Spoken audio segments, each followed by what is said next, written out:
మా ఛానల్ ప్రేక్షకులకు నమస్కారం. ఓం వసుదేవసుతం దేవం కంసచాణూరమర్దనం దేవకీ పరమానందం కృష్ణం వందే జగద్గురుం. కృష్ణం వందే జగద్గురుం, అర్జునం వందే జగదేక వీరం. 60 సంవత్సరాల వయసు వచ్చేంత వరకు కూడా ద్వాదశ రాసుల్లో ఉన్నటువంటి వాళ్ళందరి జీవితం ఏ విధంగా ఉంటుందో చూద్దాం. అంటే చిన్నప్పుడు పుట్టినప్పటి నుంచి 60 సంవత్సరాల వయసు అని కాదు, మనం 10 సంవత్సరాల నుంచి 70 సంవత్సరాల వరకు అలా మొత్తం మీద మాత్రం ఎక్కువగా ప్రామినెంట్గా మీ జీవితంలో సింహభాగం 60 సంవత్సరాలు ప్రైమ్గా ఎంత బాగుంటుంది అన్నది తెలుసుకుందాం. ఈ జాతకంలో మీ క్యారెక్టర్ ఎలాంటిదో చూద్దాం. ఆ తర్వాత మీకు ఏ లక్షణాలు ఇవన్నీ కూడా క్యారెక్టర్లోకి వస్తాయి. ఇక అదృష్టం ఏ విధంగా ఉంటుంది, అసలు మీరంతా కూడా చదువులు కంటిన్యూ అవుతాయా అవవా, మధ్యలో డిస్కంటిన్యూ అవుతాయా, ఆ తర్వాత కొంతమందికి చూడండి విద్య విఘ్న యోగాలు కలుగుతాయి. అలాగే ప్రేమ వివాహాలు, ఈ మధ్యకాలంలో ఎక్కువగా ప్రేమ వివాహాలు అరేంజ్డ్ మ్యారేజెస్ని సమాధి చేసే స్థితికి తీసుకొచ్చినా కూడా ఇంకా మన యువత చాలా మంచోళ్ళు. వాళ్ళ అమ్మ నాన్న అందరు పెద్దల మాట వింటూ అరేంజ్డ్ మ్యారేజెస్ను కూడా చేసుకునేటటువంటి మహానుభావులు ఉన్నారు. అటువంటి వారికి మీకు అందరికీ కూడా మనువు తరపున మీ అందరికీ కూడా నేను కృతజ్ఞతలు చేసుకుంటున్నాను. ఇకపోతే కోర్టు కేసుల చుట్టూ తిరుగుతూ ఉంటారా, లేకపోతే పోలీస్ స్టేషన్ల చుట్టూ తిరుగుతూ ఉంటారా, మీ చుట్టాలతో మీతో నటిస్తూ వాళ్ళు మీతో కొనసాగుతూ ఉంటారా, లేదా మీ చుట్టాల దగ్గర మీరే నటిస్తూ వాళ్ళని మభ్యపెట్టుకుంటూ మొత్తం ముందుకెళ్తూ ఉంటారా? నటన కదండి, కలియుగం కదా అంతా నటన. అందువలన ఆ కాలంలో పాప అమాయకులైన ఎన్టీ రామారావు గారు, నాగేశ్వరరావు గారు యాక్టింగ్లు చేసేవారు స్క్రీన్ మీద. ఇప్పుడు ఏకంగా ప్రతి ఒక్కళ్ళు కూడా ఎన్టీఆర్ని మించిపోయారు, ఏఎన్ఆర్ని మించిపోయారు. కాబట్టి ఈ యొక్క రాశుల వారికి అందరికీ కూడా మరి అందమైన భార్య వస్తుందా, లేకపోతే దంచే భార్య వస్తుందా, ఇలాంటివన్నీ కూడా మనం ఈ వీడియోలో మనం తెలుసుకుందాం. ఆ తర్వాత ఉద్యోగం చేస్తారా, మీరు వ్యాపారాలు చేస్తారా, లేకపోతే రైతులు అవుతారా, అందులో పెళ్ళిళ్ళు అవుతాయా, అసలు పెళ్ళిళ్ళు అయితే జీవిత భాగస్వామి మనతో పాటు చివరి వరకు ఉంటుందా, లేకపోతే మధ్యలోనే డమాలు అవుతారా అటో ఇటో కానీ, లేకపోతే డైవర్స్ ఇచ్చి పడేస్తారా? ఎందుకంటే పురోహితులను చూడండి, పాపం మాకు అవ్వడం లేదండి వివాహాలు, పంతులంటే ఎవరో పెళ్ళిళ్ళు ఇవ్వట్లేదండి అంటున్నారు. మరి ఈ రకంగా నాకు 38 సంవత్సరాలు వచ్చినటువంటి చిన్న పిల్లగాడినండి నేను, బాలాకుమారుణ్ణి అంటారు. మరి 38 సంవత్సరాలకు వచ్చినా సరే తప్పండి బాబు, పంతులు గారులకి పిల్లల్ని ఇవ్వండి. తర్వాత ఈ యొక్క రైతులకు కూడా వివాహాలు ఈ మధ్యకాలంలో ఇవ్వట్లేదు. అందరూ ఎన్ఆర్ఐలు, అందరూ సాఫ్ట్వేర్ ఇంజనీర్లు, అందరూ డాక్టర్లు అనుకుంటే మిగతా వాళ్ళు ఏమైపోవాలా? మగవాళ్ళు ఉసురు తగిలేస్తుందమ్మా మీ అందరికీ కూడా. కాబట్టి అన్ని వృత్తుల్లో ఉన్నటువంటి వాళ్ళకు కూడా మనం చేయొచ్చు. క్యారెక్టర్ ముఖ్యం అమ్మా. ముఖ్యంగా ఈ ఫారెన్ వాటికి మ్యాచ్లకు వెళ్ళేటటువంటి వాళ్ళకి మనకి షీ టీం ఎప్పుడూ పెడుతుంది. ఎవ్వరు ఏ ఎస్పీ వచ్చినా కూడా ఐపీఎస్ ఆఫీసర్లు దేవతలు వాళ్ళ మాట మీరు వినాలా. మా షికాగోయల్ మేడం బోర్డే పెట్టించింది ఏకంగా, ఒరే బాబు నాయన సరిగ్గా ఎంక్వైరీ చేసుకుని వెళ్ళండి, ఫారెన్ మోజులో మీరు పిల్లల్ని ఇచ్చేయడం కాదు, ఎంక్వైరీ ఫుల్గా చేయండి అని. మనం పోలీస్ వ్యవస్థ, అలాగే ఆనరబుల్ జడ్జెస్ వ్యవస్థ, లాయర్లు లేకపోతే అసలు మనకు వివాహాలు అనేటటువంటివి నిలబడవు. వాళ్ళు చెప్పినట్టుగా వినాలి మనం. అదేవిధంగా మనకి యాక్సిడెంట్లు అవుతాయా, అసలు చివరి దశల్లో మనం ఎలా పోతాం, ఏమైనా రోగాలు వస్తాయా, వస్తే ఏ రకాల రోగాలు వస్తాయి? రోజు బిర్యానీ తర్వాత చికెను ఇలాంటివన్నీ తిన్నా కూడా మనం 120 సంవత్సరాలు బతకాలనుకుంటాం, 20 సంవత్సరాల ఎక్స్టెన్షన్. ఎందుకంటే బర్గర్లు, పిజ్జాలు, చికెన్ బిర్యానీలు, మటన్ బిర్యానీల కోసం అలా చేస్తామా? అలాగే మన దోషాలన్నీ కూడా పోవాలంటే అందరూ చెప్తున్నారు కదా యూట్యూబ్ నిండా, దేవాలయాలకు వెళ్ళండి, దేవాలయాలకు వెళ్ళండి, దేవాలయాలకు వెళ్ళండి. దేవాలయాలకి వెళితే దేవుడికి వేసేది 10 రూపాయలు, ఖర్చు శుభ్రంగా ఫ్లైట్లలో వెళ్ళొస్తున్నారు, ట్రైన్స్లో వెళ్ళొస్తున్నారు. మీరు పేదవాళ్ళకి ఏం చేస్తున్నారు? జుట్టు ఇస్తున్నారు, అంతే, బొచ్చిస్తున్నారు. వెంకటేశ్వర స్వామికి జుట్టు ఏమన్నా మొక్కుకుంటూ బిల్డప్ అనమాట. అబ్బో మేము మొక్కుకున్నామండి, ఏదో వెంకటేశ్వర స్వామికి ఏదో కలిసి వచ్చినట్టు. అలాగే వెంకటేశ్వర స్వామి హుండీలో వేసేది 10 రూపాయలు. ఏమంటే స్వామికి మేము దర్శనం ఇస్తున్నాం, అవి బుకింగ్ చేసుకున్నాం. ఎవరికి కావాలి నీ దర్శనం? అసలు ఆయనకి నువ్వు ఇస్తున్నావు దర్శనం, లేదా దేవుడికి మనం ఇస్తున్నాం, మనం దేవుడి దర్శనం చేసుకుంటున్నాం. ఈ విధమైనటువంటి సంచలనాత్మకమైనటువంటి మన జీవన యానములో జరిగేటటువంటి అన్ని సంఘటనల్ని కూడా మరి మా దత్తు, పార్థు, దీపు, మౌర్య రూపొందించినటువంటి డాక్యుమెంటరీయే ఈ చిన్ని వీడియో. అంటే మనందరికీ కూడా నిజంగా 12 రాశుల వారికి ఎలా ఉంటాయి చూద్దాం. మేషరాశి వారు ఉన్నారనుకోండి, మేకపోతు గాంభీర్యం, అలా అని ధైర్యం లేదని కాదు. వాళ్ళకి ఆర్మీ కమాండర్ ఏం చేస్తాడు, షూట్ అంటాడు, అంతే, పాకిస్తాన్ డబ్ డబ్ డబ్ డబ్ని కాల్ చేస్తాడు. అక్కడ ఉన్నవాడు మనకు రివర్స్లో వేస్తాడా లేకపోతే ఏం చేస్తాడో అన్నది మనం ఏమి చూడం కదా. కాబట్టి బ్రెయిన్తో కంటే కూడా మేషరాశి వాళ్ళు ఎలా ఫైట్ చేస్తారంటే యాక్షన్, వాళ్ళ తల్లిదండ్రులు ఇచ్చేటటువంటి ఇది. ఆ విధంగా ఒక ఎగ్జాంపుల్గా 12 రాశులు మనం తెలుసుకుందాం. ఏ రాశి వారికి ఆ రాశి. కీప్ వాచింగ్ మా వీడియోస్ చూస్తూ ఉండండి, షేర్ చేయండి, లైక్ చేయండి, అండ్ మీరు కామెంట్స్ కూడా చేసుకోవచ్చు. కామెంట్స్ ఆఫ్ అయినా ఏం పర్లేదు బ్రదర్, ఎందుకంటే మీకు భయపడి యూట్యూబ్ వాడు పెట్టే మీ ఎంత అభిమానులు అంటే మాకు ఒకే రోజున 1000 కామెంట్లు పెట్టారు. మీ అందరికీ నమస్కారం నాయన. కాబట్టి వాళ్ళు కామెంట్ బాక్సే బద్దలైపోతుందని చెప్పి మా వాళ్ళు ఆఫ్ చేశారనమాట. కాబట్టి అందరూ కూడా మీరంతా చక్కగా మీరు బాగుపడాలన్నదే నా కోరిక. 12 రాశులకి వారికి విడివిడిగా ఏ రాశి వారికి ఏమన్నా ఈ సంవత్సరం అంతా జాతకం ఎలా ఉందో చెప్పుకుందాం. ఈ మొత్తం 12 రాశుల వారు కూడా మనకి ఫారిన్ ఏమన్నా వెళ్తారా, లేకపోతే భార్యాభర్తలు అందరూ కూడా కోర్టులు, గొడవలు, పోలీస్ స్టేషన్లు అని చెప్పి యుద్ధాలు చేసుకుంటారా, ప్రేమ వ్యవహారాలు ఎలా ఉంటాయి, తల్లిదండ్రులు చెప్పినటువంటి వివాహాలు చేసుకుంటారా, లేకపోతే వివాహాలు చేసుకోరా, అక్రమ సంబంధాలు ఉన్నటువంటి వాళ్ళు ఏం చేయాలి అసలు, ఇవన్నీ మానుకోమని మనం చెప్తున్నా సరే ఇప్పుడు వాళ్ళంతా ఎవరిష్టం వచ్చినట్టు వాళ్ళు కంటిన్యూ చేసుకుంటున్నారు ఉన్నటువంటి వాళ్ళు. అటువంటి ఎప్పుడు కూడా క్షేమకరం కాదు, అవన్నీ వదిలేసుకోవాలా. మరి అలాగే సంతానం దగ్గరికి వచ్చేసరికి సంతాన విషయంలో మరి అనేకమైనటువంటి స్టెప్స్ తిరుగుతున్నారు వీళ్ళు. సంతానం లేకపోవడం వల్ల ఏం చేస్తున్నారు, వేరే ఫెర్టిలిటీ సెంటర్స్ తిరుగుతున్నారు.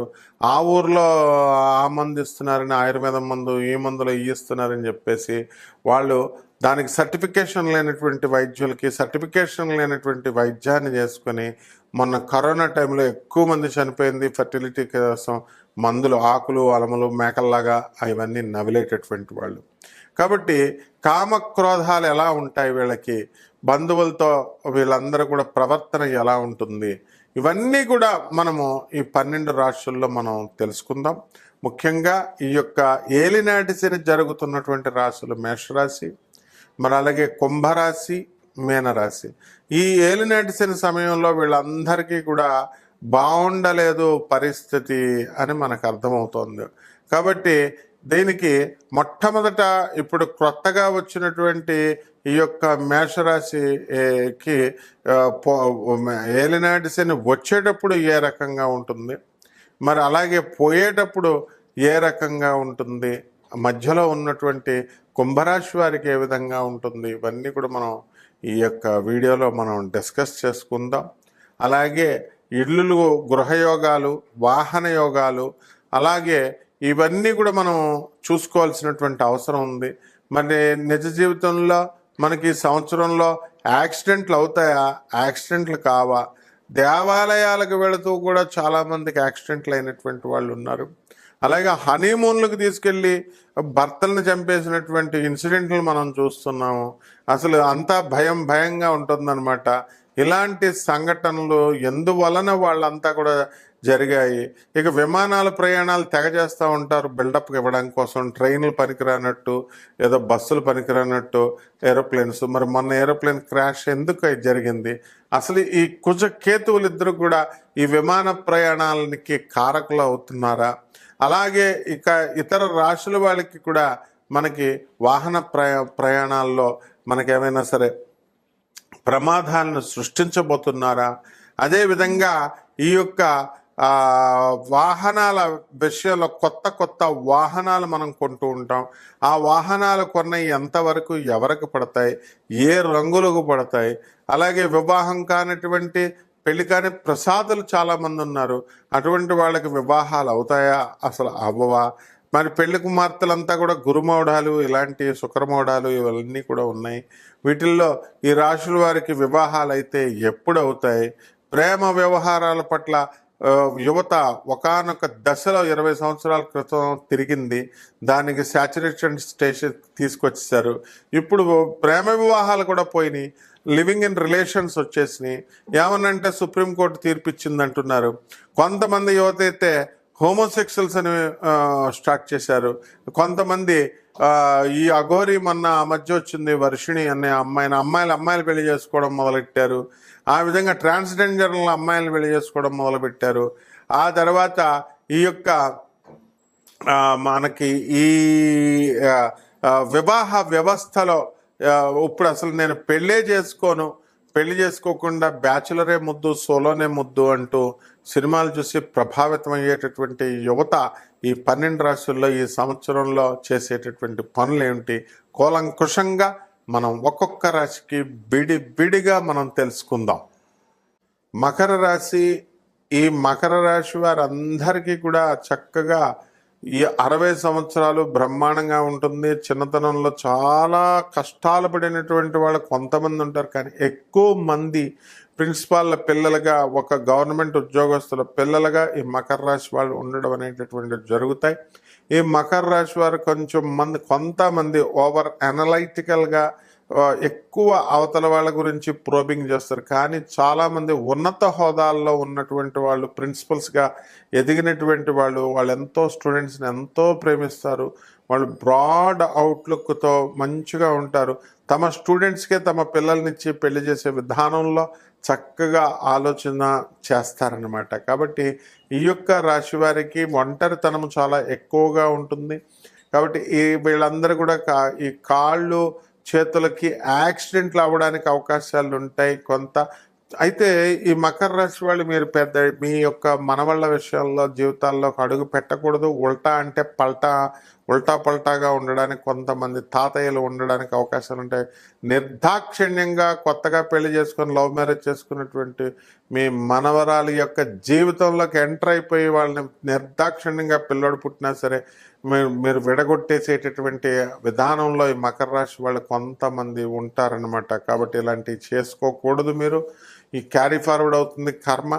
కాబట్టి విడదీశారు కాబట్టి నెక్స్ట్ జన్మలో మీరు దారుణంగా మీరు అనుభవిస్తారు. ఎందుకంటే అవతల వాళ్ళ దేవుళ్ళని ఎదిరించేటటువంటి మొనగాళ్ళు కూడా ఉంటారనమాట. కాబట్టి they never care the God, they never care they ఈ యొక్క ఇన్జస్టిస్.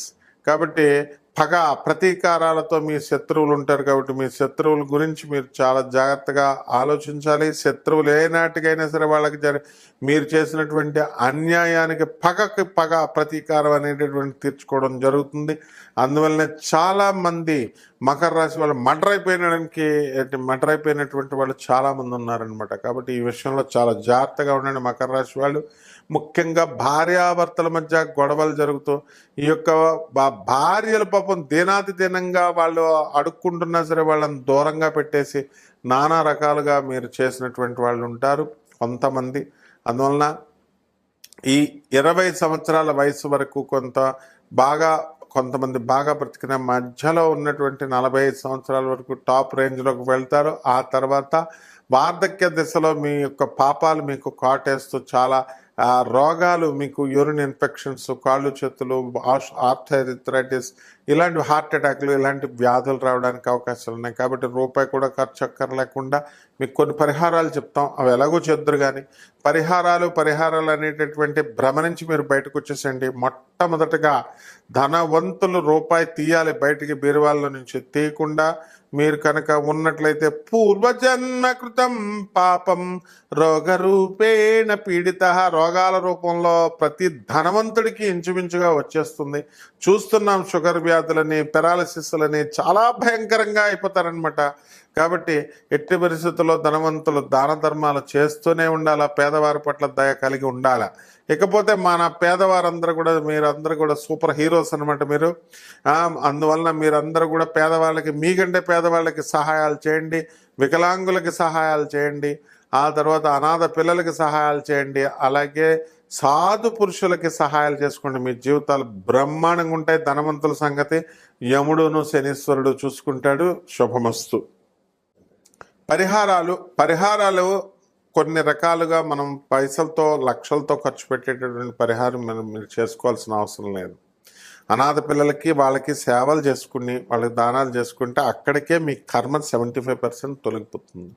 ఇక మిగతాది ఏంటంటే, మీరు అర్జున వారిని జగదేక వీరుడుగా ఊరికినే అనం. ఆయన సాక్షాత్తు కృష్ణుడి అంశ.